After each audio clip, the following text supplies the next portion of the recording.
Hello everyone. আজকে আমি এমন একজন অন্ধ কোরআনের হাফিজ, উনি নাকি কমি মাদ্রাসায় লেখাপড়া করেছেন। আজকে উনি অন্ধ বলে আহ, উনি সাহায্য তুলছেন। উনি আসলে অসহায়, ওনার পাশে দাঁড়ানোর মতন কেউ নাই। আমি ওই ভাইয়ের মুখ থেকে একটি গজল শুনবো এবং আপনাদেরকে শোনাবো। যদি ভালো লাগে লাইক কমেন্ট শেয়ার করে দিবেন। এমন মানুষের কাছে গিয়ে ভিডিওটা পৌঁছবে যে ধন্যাঢ্য এবং একজন শিল্পপতির হাতে দিনদার ব্যক্তির কাছে গিয়ে যদি ভিডিওটা পৌঁছে, তাহলে উনিও তো ওনাকে সাহায্য করতে পারে এবং হেল্প করতে পারে।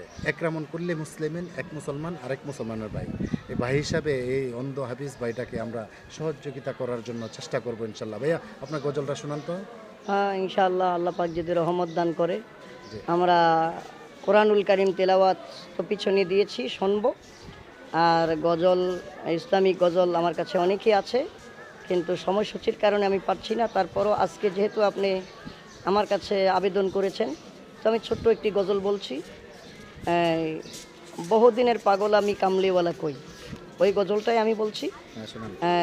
আপনারা শুনে নিন এই কথা। হ্যাঁ শর্টকাট বললেন। বহুদিনের পাগল আমি কামলিওয়ালা কই, আরে দেখলে তরি নইলে মরি নইলে পাগল হই। বহুদিনের পাগল আমি কামলিওয়ালা কই, ওরে দেখলে তরি নইলে মরি নইলে পাগল হই। বহুদিনের পাগল আমি কামলিওয়ালা কই। আমার নবী কামলিওয়ালা